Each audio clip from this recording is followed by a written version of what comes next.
नमस्कार बच्चों, आपका केमिस्ट्री क्लास में एक बार फिर से स्वागत है।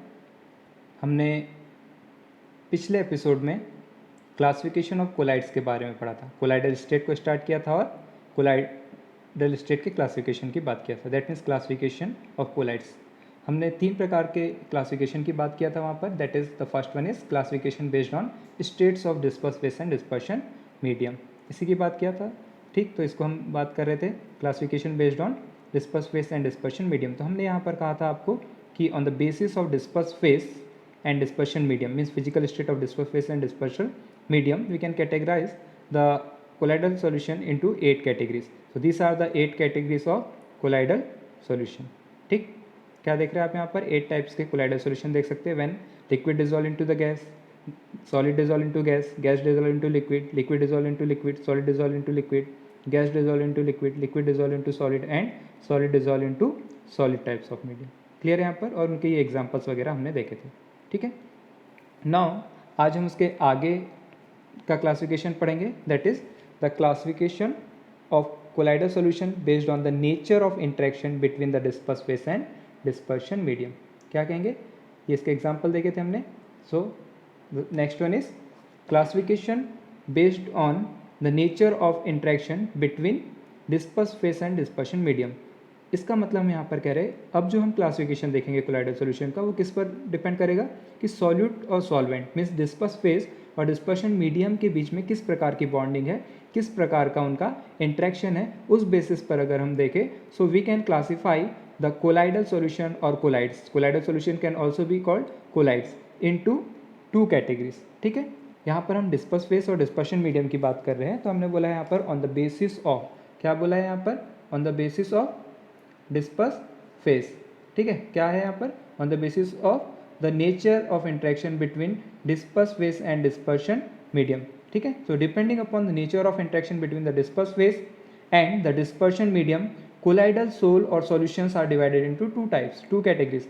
The first one is lyophilic. ठीक, क्या बोला है यहाँ पर, लायोफिलिक। लायो मतलब loving, sorry solvent, and philic मतलब लविंग और attracting. Lyo means solvent loving कह सकते हैं, और यहाँ पर लायोफोबिक मीन्स सॉल्वेंट रिपेलिंग और hating. Is it clear? So we can categorize the colloidal solution into 2 categories, lyophilic colloidal solutions and lyophobic colloidal solution. The first one is solvent attracting and the another one is solvent repelling. If we are taking the water as dispersion medium, then we can term here them as hydrophilic and hydrophobic. Hydro means water, तो water loving अगर होंगे तो hydrophilic कहा जाएगा, और water को अगर वो रिपेल करते हैं देन दे आर कॉल्ड, क्या कहेंगे उसको हम, हाइड्रोफोबिक। क्लियर है? So now let us see about the classification based on the nature of interaction between the disperse phase and dispersion medium. So they are categorized into 2 types, lyophilic colloids and lyophobic colloids. क्या बोला है यहाँ पर हमने, lyophilic colloids and lyophobic colloids। हम इनकी properties को बाद में देखेंगे, पहले डेफिनेशन की बात करते हैं। So let us see the definition.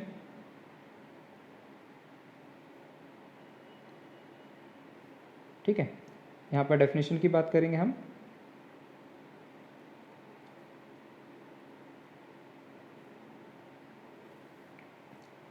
Come to the definition of collides.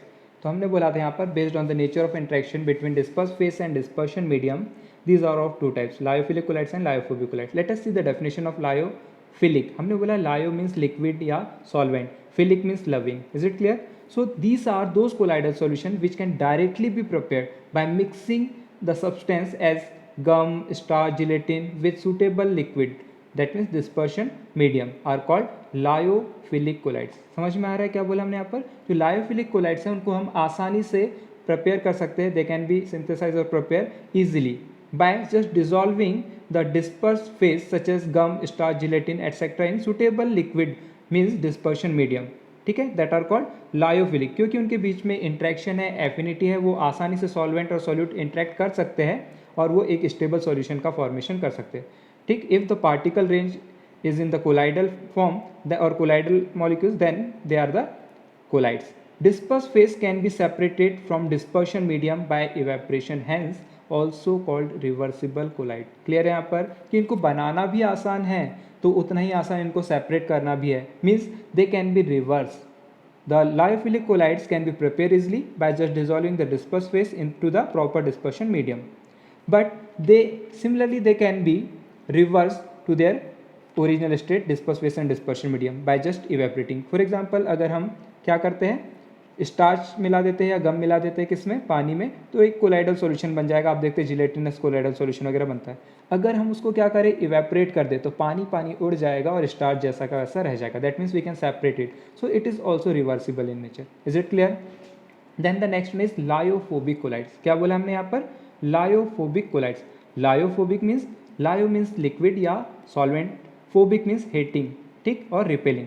So these are those colloids which does not form easily, they repel the solvent, ठीक, solid repelling each other. So you can say substances like metal and their sulfides etc. when mixed with dispersion medium do not form colloidal solution. समझ में आ रहा है कि जब कोई metal या उनके सल्फाइड के पाउडर फॉर्म को अगर हम किसी डिस्पर्शन मीडियम में डिजोल्व करते हैं, जैसे कि अगर हमने कहा गोल्ड या सिल्वर वगैरह का पाउडर ले लिया और उसको वाटर में डिजोल्व करेंगे तो वो नहीं डिजोल्व होगा, वो नीचे की ओर बैठ जाएगा. That means it does not form any solution. So there colloidal solution can be prepared by some special method. तो इस प्रकार के जो कोलाइडल सॉल्यूशंस होते हैं, लायोफोबिक कोलाइडल सॉल्यूशन है, उनको हम सिंपल मेथड से नहीं बना सकते. We need to prepare by them by some special method. ठीक, क्या कहेंगे हम? We need to prepare them by some special method. Such colloids are called lyophobic colloids. क्या कहा जाता है ऐसे कोलाइड्स को? They are called lyophobic and they are irreversible in nature. एक तो इनको हम आसानी से बना नहीं सकते, इनके लिए स्पेशल मेथड की जरूरत है. But once when they prepared they cannot be reversed. That means the separation of solute from solvent is not easy. ठीक, while in case of lyophilic colloids they can be prepared easily and separate easy also. That means their reversion is easy. Clear है यहाँ पर दोनों की definition? Generally हम पहले बोल चुके हैं, यहाँ से बहुत इंपॉर्टेंट टॉपिक शुरू होता है और क्वेश्चन बहुत ज़्यादा पूछाते हैं. So it is the second classification of colloidal solution on the basis of interaction between the dispersed phase and dispersion medium. They are of two type, lyophilic. आपको याद रखना है वर्ड से ही, lyophilic and lyophobic. Philic means loving, means solvent loving, can be easily prepare, can be reverse again. Lyophobic, solvent hating, can not be prepare easily but they need to prepare by some special method. Once they prepare they cannot be reversed. Clear है यहाँ पर? So now let us see the differences between lyophilic and lyophobic colloids on the basis of their properties. तो देखिए यहाँ पर कुछ properties के base पे हम कह सकते हैं इनमें डिफरेंसेस क्या होते हैं. So here the difference is, पहले हमने बोला है ईज ऑफ प्रिपरेशन. लायोफिलिक आसानी से बन जाते हैं, prepare directly by mixing with liquids. Clear है? अगर हम सॉल्यूट को लिक्विड से मिला देंगे तो आसानी से बन जाएगा. They are prepared by special method. Lyophobic colloids are prepared by special method. Then stability की बात करेंगे, जो आसानी से बन जाएगा वो स्टेबल होगा, लेकिन क्या कहेंगे हम, वो आसानी से क्या हो जाएगा, प्रेसिपिटेट हो जाएगा, मतलब अलग भी हो जाएगा. सो स्टेबिलिटी की बात करें, so lyophilic colloids are stable and not easily precipitate. जो स्टेबल होंगे तो वो उसको क्या करेंगे, आसानी से हम अलग कर पाएंगे. क्या अलग करने का मतलब रिवर्स नहीं है, अलग करने का मतलब उनको जैसे दही का थक्का जमता है, प्रेसिपिटेशन होना मतलब थक्का जम जाना, तो वैसा आसानी से नहीं होगा. बट लायोफोबिक कोलाइड्स के केस में क्या कहा जाता है, when we are adding some electrolyte so they can be easily coagulate. ठीक, विजिबिलिटी की अगर हम बात करें, so lyophilic colloids much higher than that of medium, कि उनकी विजिबिलिटी के विस्कोसिटी कैसी है, हायर है. सॉल्वेंट मीडियम के कंपेरिजन में विस्कोसिटी इसकी हायर है, जबकि लायोफोबिक के केस में दोनों की विस्कोसिटी पहले यानी सॉल्वेंट की और जब मिला देंगे हम उसमें सॉल्यूट तब भी सेम रहेगी. Hydration capacity, they are highly hydrated, means आसानी से वो वाटर के साथ इंटरेक्ट कर सकते हैं. लेकिन जैसे गोल्ड, सिल्वर वगैरह मेटल पार्टिकल्स या उनके सल्फाइड वगैरह बहुत आसानी से हाइड्रोलाइज नहीं होते. That means they are weakly hydrated. Reversibility हमने कहा था ये आसानी से रिवर्सिबल हो जाते हैं, ये इरिवर्सिबल होते हैं. नेचर ऑफ सब्सटेंस कैसा होगा, द सोल फॉर्म और solution form are usually form by organic substances as starch, gum वगैरह से बनते हैं. ठीक है, और जो लायोफोबिक है वो क्या होते हैं, या तो इनऑर्गेनिक सब्सटेंसेस जैसे मेटल या उनके सल्फाइड से. एग्जांपल के लिए aqua solution of gelatin, gum, starch, glue etcetera. और यहाँ पर hydrated sol of metal, sulphide या मेटल हाइड्रोक्साइड के जो सोल होते हैं वो हम कह सकते हैं. इतना क्लियर है? इसी को देखिए यहाँ पर स्लाइड में हम इसके डिफरेंसेस वगैरह देख सकते हैं. So now let us see the differences between lyophilic and lyophobic colloids. ठीक है, हमने बोला था यहाँ पर वर्ड फिलिक मीन्स लविंग और phobic means hating. Disperse phase has great attraction for the dispersion medium. Lyophilic colloids के केस में क्या कहा जाएगा, डिस्पर्स फेस और डिस्पर्शन मीडियम के बीच में काफ़ी इंट्रैक्शन होगा, जबकि लायोफोबिक कोलाइड्स के केस में वहाँ पर लिटिल एफिनिटी होगी, काफ़ी कम अट्रैक्शन होगा। Form by mixing substances like gelatin, starch etcetera with suitable liquid. हम आसानी से बना सकते हैं, इनको आसानी से नहीं बना पाएंगे, इनको स्पेशल मेथड से बना पाएंगे। इनको हम कहते हैं कि ऑल्सो कॉल्ड रिवर्सिबल सॉलिड, जबकि फोबिक को क्या कहा जाएगा, इरिवर्सिबल सोल्स भी कहते हैं। ठीक, this sols are quite stable and can not be easily coagulate. ये आसानी से बनते हैं और स्टेबल होते हैं क्योंकि उनके बीच में इंटरेक्शन ज़्यादा है सॉलिड सॉल्वेंट के बीच में, और इनको आसानी से हम कोएगुलेट यानी उनको थक्का नहीं जमा सकते, ठीक है, पृथक नहीं कर सकते। जबकि लायोफोबिक कोलाइड्स के केस में क्या कहा जाएगा, इनको बनाना भी आसान नहीं होता है, ठीक है, लेकिन इनको कोएगुलेट करना, प्रेसिपिटेट करना आसान होता है, ठीक है, और उसके लिए हमको कुछ क्या ज़रूरत पड़ती है, जो इलेक्ट्रोलाइट्स वगैरह की ज़रूरत पड़ती है, और उनकी स्टेबिलिटी के लिए कुछ हमको ऐसे एजेंट की ज़रूरत पड़ती है जो उसको स्टेबल बना के रखे, ठीक है। देन आगे जो हम नेक्स्ट क्लासिफिकेशन देखते हैं, यहाँ तक आपका सेकंड क्लासिफिकेशन था, इसमें सिंपल क्वेश्चंस आते हैं। Write notes on lyophilic and lyophobic colloids, give 1 or 2 example of lyophilic and lyophobic colloids, differentiate between lyophilic and lyophobic colloids. इस टाइप्स के आपको क्वेश्चंस वगैरह आते हैं। Now let us see the another classification, ये भी काफ़ी इंपॉर्टेंट है, that is based on types of particle of disperse phase.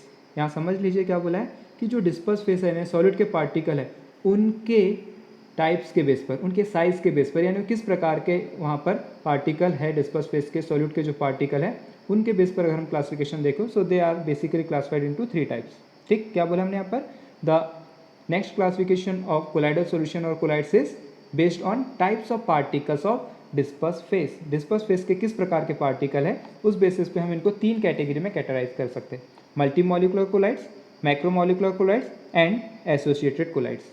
ठीक, क्या बोला हमने यहाँ पर, that is depending upon the types of particles of the disperse phase, colloids are classified into 3 types. First one is multi molecular colloids, second one is macromolecular colloids and third one is associated colloids, या इन्हीं को हम micelle भी कहेंगे आगे, ठीक है। Now let us see one by one. First one is multi molecular. हमने क्या बोला यहाँ पर, मल्टी, मल्टी मीन्स क्या होता है, बहुत सारे, मॉलिकुलर मतलब मॉलिक्यूल्स। तो जब बहुत सारे छोटे छोटे एटम्स या मॉलिक्यूल्स मिलकर एक बड़े साइज के मॉलिक्यूल का फॉर्मेशन करेंगे, which is ranging in the colloidal range, और कोलाइडल पार्टिकल की रेंज में अगर वो होता है तो उससे बना हुआ कोलाइड क्या कहलाना चाहिए, multi molecular colloid. So let us see about the multi molecular colloids. समझ में आ रहा है क्या बोला हमने यहाँ पर, मल्टी मॉलिकुलर। मल्टी मॉलिकुलर कहने का मतलब ये देखिए आप क्या बोला है, मल्टी मॉलिकुलर। मल्टी मॉलिकुलर मतलब in this types of colloids the colloidal particles are aggregated of atoms और small molecules with molecular size less than 1 nanometre. ठीक है, मतलब उनके जो पार्टिकल साइज है 1 नैनोमीटर से कम होंगे तो वो क्या करेंगे, एग्रीगेट होंगे, यानी छोटे छोटे एटम मिलकर, ठीक है, छोटे छोटे एटम मिलकर क्या हो जाएगा, वहाँ पर बड़े मॉलिक्यूल्स का फॉर्मेशन करते हैं। ठीक, क्या बोला हमने यहाँ पर, छोटे छोटे एटम वगैरह मिलकर बड़े मॉलिक्यूल्स का फॉर्मेशन करेंगे। जैसे sulphur, in case of sulphur छोटे छोटे एटम है, और सल्फर के केस में हम कह सकते हैं यहाँ पर S8 लिखते हैं, क्या लिखते हैं हम, S8। तो S8 के केस में क्या कहा जाएगा कि 8 एटम सल्फर के मिलकर एक मॉलिक्यूल का फॉर्मेशन करते हैं, ऑक्टा एटॉमिक मॉलिक्यूल, क्लियर है। P4 क्या लिखा जाता है, P4 फॉस्फोरस वगैरह। गोल्ड के छोटे छोटे एटम मिलकर गोल्ड सोल का फॉर्मेशन करते हैं, सल्फर सोल, गोल्ड सोल, ठीक है। तो गोल्ड वगैरह के सोल में भी क्या कहा जाएगा, गोल्ड के छोटे छोटे एटम मिलकर यहाँ पर क्या करेंगे, क्लियर हो रहा है क्या बोला हमने यहाँ पर, छोटे छोटे एटम मिलकर एक मल्टी मॉलिक्यूल का फॉर्मेशन करेंगे which is ranging in the colloidal range.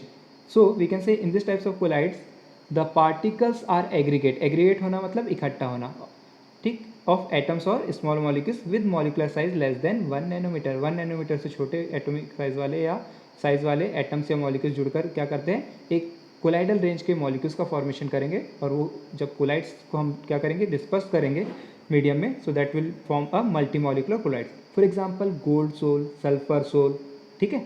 The molecules in the aggregated और aggregates are held together by van der वाल फोर्सेस। समझ में आ रहा है कि यहाँ पर जो छोटे छोटे हम कहेंगे, जो छोटे छोटे एटम्स वगैरह है, ये मिलकर क्या करेंगे, इस प्रकार से एक बड़े मॉलिक्यूल्स का फॉर्मेशन करेंगे, ठीक, छोटे छोटे एटम्स मिलकर ये कोलाइडल रेंज के मॉलिक्यूल्स का फॉर्मेशन कर सकते हैं, ठीक। सो एंड दिस एटम्स और molecules are held together by the van der वाल फोर्सेस। क्लियर है, ये समझ में आ रहा है? ठीक है। देन ये देखिए यहाँ पर कुछ कोलाइडल मल्टीमोलिकुलर कोलाइड्स के एग्जांपल, गोल्ड सोल के ये डिफरेंट अलग अलग कलर्स वाले कोलाइडल सॉल्यूशंस है। ठीक है, समझ में आ रहा है? वहाँ पर फिगर में मल्टीमोलिकुलर कोलाइड गोल्ड सोल अलग अलग कलर के, आप जैसे वो देखते हैं ना नेल पेंट्स वगैरह आते हैं, वो गोल्डन कलर के भी आते हैं बहुत सारे, और उसी टाइप के बहुत सारे सॉल्यूशंस वगैरह देखते हैं। ठीक है, that are of the multimolecular colloidal range. ठीक है। Then the next one is macromolecules. क्या कहा जाता है? Macromolecular collide. मैक्रो का मतलब क्या होता है? दैट इज पॉलीमर टाइप के। मैक्रो मतलब बड़ा, ठीक है, वृहद। ठीक। सो आप पॉलीमर देखते हैं, पॉलीमर क्या होते हैं? छोटी छोटी मोनोमर यूनिट, जब बहुत सारी large number of monomer unit combined together and join together by a particular bonding and form a multi molecular और मैक्रोमोलिक्यूल, एक बड़ा सा लॉन्ग चेन स्ट्रक्चर का फॉर्मेशन करते हैं, तो उनको क्या कहेंगे हम? मैक्रोमोलिक्यूल। ठीक। So you can say macromolecular colloidal particles are formed when on dissolution in a suitable solvent. The macromolecules have size which are in the colloidal range. वो मैक्रोमोलिक्यूल्स तो होते हैं, लेकिन अगर उनके पार्टिकल के साइज किस रेंज के हो? कोलाइडल रेंज के हो, then we can say this is macromolecular colloidal solution और macromolecular colloids. This colloids are quite stable and resemble true solution in many respect. ये सॉल्यूशंस कैसे बनाते हैं? स्टेबल सॉल्यूशन बनाते हैं, और लगभग किसके जैसे दिखते हैं? ट्रू सॉल्यूशंस के जैसे दिखते हैं, but the size of their particles is in the colloidal range. Example के लिए स्टार्च। स्टार्च एक क्या है? मैक्रोमोलिक्यूल है ना, पॉलीमर है ना। Cellulose, protein, polythene, nylon, polystyrene, synthetic rubber, ये सब क्या? पॉलीमर है, मैक्रोमोलिक्यूल्स है। तो इनके जो कोलाइडल सॉल्यूशंस होंगे दे आर कॉल्ड, क्या कहा जाएगा? मैक्रोमोलिक्यूल्स। यहाँ पर देखिए फिगर में ये है एक किसका एग्जाम्पल दिया हुआ है? मैक्रोमोलिकुलर कोलाइड्स, यानी प्रोटीन वगैरह। बॉडी के अंदर जो प्रोटीन वगैरह होते हैं, आप एग वगैरह में जिलेटिन वगैरह देखते हैं ना, प्रोटीन्स वगैरह, वो क्या है? मैक्रोमोलिक्यूल है। Then the third one is, क्या बोला था हमने? Associated colloid, they are also known as micelle. ठीक। So the third one is associated colloid. Associate का मतलब क्या होता है? इकट्ठा होना, एकत्रित होना, जुड़ जाना, एसोसिएट होना। तो वहाँ पर बात हम करेंगे जब छोटे छोटे पार्टिकल्स एसोसिएट हो जाएंगे, तब क्या कहा जाएगा? जो कोलाइड बनेगा उसको एसोसिएट कहेंगे। So let us see about the associate colloid. We can say some substances such as detergent. अगर हम एक डिटर्जेंट का सॉल्यूशन बनाए वाटर में, so you can say at lower concentration, जब अगर हम एक बकेट भर पानी लेते हैं और उसमें थोड़ा सा एक 1 ग्राम क्या डाल दे, डिटर्जेंट ऐड कर दे, तब वो ट्रू सॉल्यूशन बनाएगा। क्या बनाएगा? That will form the true solution. लेकिन अगर हम थोड़ा हायर कॉन्सेंट्रेशन में डाल दें उसमें डिटर्जेंट वगैरह या कोई ऐसा इलेक्ट्रोलाइट जो डिजोल्व हो जाए, तब आप देखते हैं और उसको हम शेक करें तो झाग का फॉर्मेशन होता है। जब अगर आप थोड़ा सा एकदम थोड़ा सा एक बकेट भर पानी में क्या डालेंगे, निरमा वगैरह या डिटर्जेंट डालते हैं कोई, तो और उससे शेक करेंगे तो उतनी झाग नहीं बनती। लेकिन थोड़ा ज़्यादा डालेंगे और उसके बाद उसको शेक करेंगे तो क्या कहेंगे? काफ़ी सारी झाग बनती है। वो झाग ही एक्चुअल में क्या है? एसोसिएटेड कोलाइड है। वही क्या बनते हैं? मिसेल का फॉर्मेशन करते हैं। So we can say several substances in the lower concentration act as a true solution, normal solution के रूप में या नॉर्मल इलेक्ट्रोलाइट के रूप में बिहेव करते हैं। But at high concentration they exhibit colloidal behaviour. जब थोड़ा सा होगा, ट्रू सॉल्यूशन होगा, उनका कॉन्सेंट्रेशन कम होगा, तो नॉर्मल सॉल्यूशन कैसे बिहेव करते हैं। लेकिन जब हाई कॉन्सेंट्रेशन हो जाएगा, तब वो पार्टिकल्स कोलाइडल बिहेवियर शो करते हैं due to formation of aggregates, due to formation of association. This aggregate और associate molecules are called micelle. ये जब सरफेक्टेंट मॉलिक्यूल है, डिटर्जेंट सोप के मॉलिक्यूल जुड़कर जब एग्रीगेट हो जाएंगे, तो वो किसका फॉर्मेशन करते हैं? मिसेल का फॉर्मेशन करते हैं। ठीक है। सो let us see about here, certain substances behave as a strong electrolyte at low concentration, but at higher concentration these substances exhibit colloidal characteristics. क्या बोला है यहाँ पर? These substances act as colloids due to formation of aggregate particle. This aggregate particles are called micelle, और उन्हीं को हम क्या कहते हैं? मिसेल। यहाँ एक क्वेश्चन बनता है इसके अलावा भी कि defined micelle, what do you mean by micelle, ये बहुत बार पूछा जाता है। ठीक, what do you mean by micelle. ठीक है। तो मिसेल क्या है? तो हम कहेंगे यहाँ पर micelle are actually the associated colloids. Micelle क्या होते हैं? This are associated colloids. The formation of micelle takes place only at a particular temperature और above a particular temperature. This temperature is called Krafft temperature. Clear है? जैसे हम soap या detergent water में dissolve करते हैं तो तुरंत झाग नहीं बनता है। हम उससे जब शेक करते हैं तो वहाँ पर क्या होगा? एक तो कॉन्सेंट्रेशन ज़्यादा होना चाहिए, थोड़ा हाई हो कॉन्सेंट्रेशन होना चाहिए डिटर्जेंट का, प्लस जब हम उसे शेक करते हैं तो एक पर्टिकुलर टेम्परेचर पर ही क्या बनेगा? वहाँ पर झाग बनना या मिसेल का बनना शुरू होगा। So we can say the formation of micelle takes place only at और above a particular temperature that is called Krafft temperature. अब खाली टेम्परेचर अकेला नहीं है, वहाँ पर एक पर्टिकुलर कॉन्सेंट्रेशन होना चाहिए। उतना कॉन्सेंट्रेशन अगर होगा डिटर्जेंट का तो ही वहाँ पर क्या बनेगा, झाग बनेगा, यानी मिसल का फॉर्मेशन होगा, अदरवाइज मिसल फॉर्मेशन नहीं होगा। So that concentration is called critical micellar concentration, that is called CMC। अब यहाँ पर इन पर भी क्वेश्चन आता है, write notes on Krafft temperature and CMC।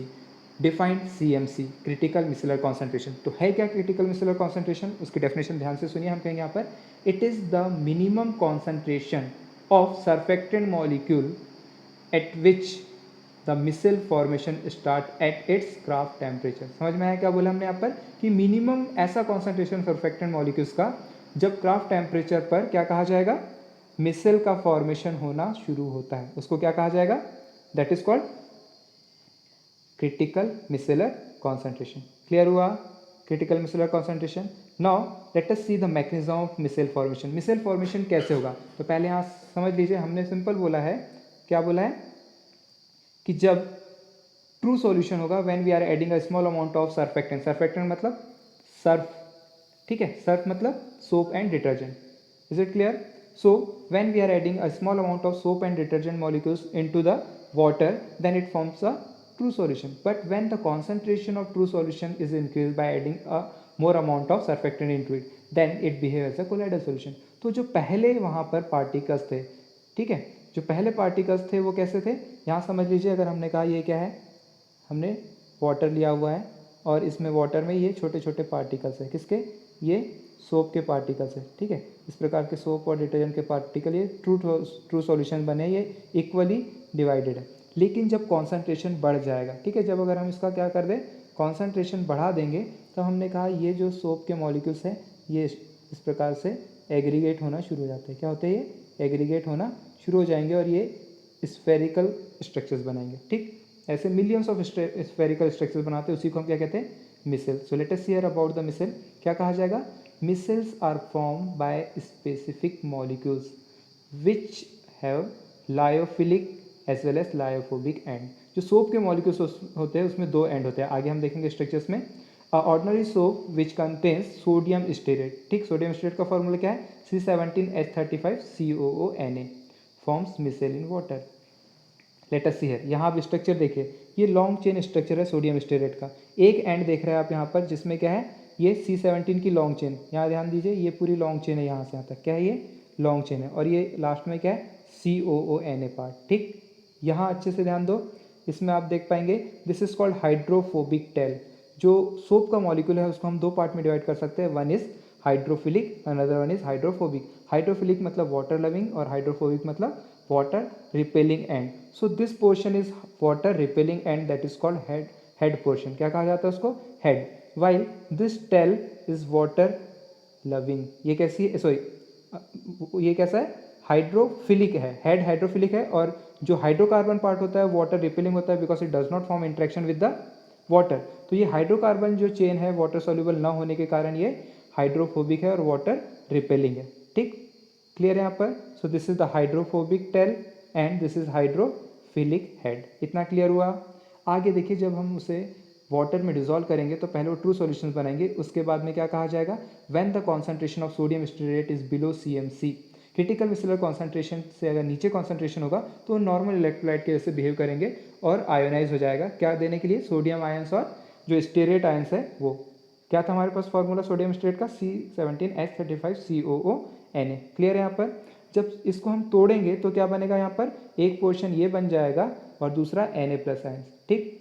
Now when we are dissolving that, अब यहाँ पर देखिए ये हेड और ये पोर्शन है, तो जब ट्रू सॉल्यूशन बना है तो आप देख रहे हैं यहाँ पर हेड पोर्शन वाटर के कांटेक्ट में, कैसे हेड पोर्शन वाटर के कांटेक्ट में, but the tail portion are repel from the water, वो अपर सरफेस पे, ठीक। लेकिन जब कॉन्सेंट्रेशन बढ़ जाएगा तो यहाँ ध्यान देना किस तरीके से, जब कॉन्सेंट्रेशन बढ़ जाएगा तो ये जो मॉलिक्यूल्स है दिख रहे हैं यहाँ पर एग्रीगेट होना शुरू हो गए। Here you can observe the spherical aggregation, जिसमें हाइड्रोफोबिक जो टेल है वो सेंटर की ओर है। यहाँ देखिए हाइड्रोफोबिक जो टेल है वो सेंटर में आ गई, क्योंकि वो वाटर से दूर होना चाहती, तो क्या करेगी, अब कहाँ जाएगी, पूरे तरफ तो वाटर है सारे तरफ, तो सेंटर में इकट्ठा हो जाएगी। और जो हेड पोर्शन है, ये देखिए हेड पोर्शन, आप यहाँ पर हेड पोर्शन देख पा रहे हैं, ये बाहर सस्पेंडेड है। क्लियर है? ग्रीन कलर का हेड पोर्शन बाहर सस्पेंडेड है, while the yellow colour tail आप देखते हैं बीच में इसको। फिर हम कहेंगे यहाँ पर अब मिसेल क्या है, मिसेल की डेफिनेशन हम कहेंगे यहाँ पर it is a spherical aggregation of the surfactant molecule form eight critical micellar concentration and Krafft temperature. ठीक, क्या बोला हमने यहाँ पर, it is a spherical aggregation of the surfactant molecules takes place at craft temperature and critical micellar concentration. So let us see about the micelle. ठीक, यहाँ पर हमने बोला है as the concentration exceed CMC, जैसे CMC पर पहुँचेगा उससे ऊपर पहुँच जाएगा तो जो फ्रीली सस्पेंडेड थे सरफेक्टेंट मॉलिक्यूल्स वो धीरे धीरे क्लस्टर बनाना शुरू करेंगे, 3 डायमेंशनल कोलाइडल पार्टिकल्स जुड़कर एक क्लस्टर का फॉर्मेशन करेंगे, एक 3 डायमेंशनल स्फेरिकल एग्रीगेशन का फॉर्मेशन करेंगे और उसी स्फेरिकल एग्रीगेशन को हम क्या कहते हैं, मिसेल कहेंगे। ठीक, so let us see here about the micelle. ये देख पा रहे हैं आप कि बाहर की ओर उसका हेड पोर्शन है और अंदर की ओर टेल है। ये देखिए टेल अंदर की ओर है और ये बाहर क्या है, हेड पोर्शन है। So that is ionic micelle, ion से बनी। यहाँ आप अच्छे से समझ पाएंगे। ये देखिए it is a 3 dimensional structure of micelle. Clear हो रहा है, इतना समझ में आ रहा है।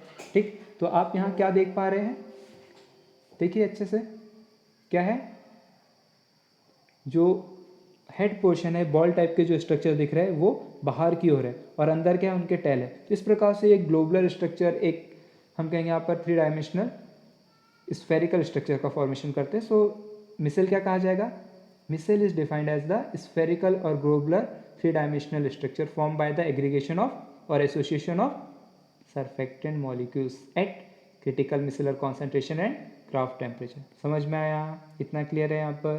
तो ये पढ़े थे हमने classification of colloids on the basis of, क्या कहा था हमने, classification of colloids on the basis of क्या है,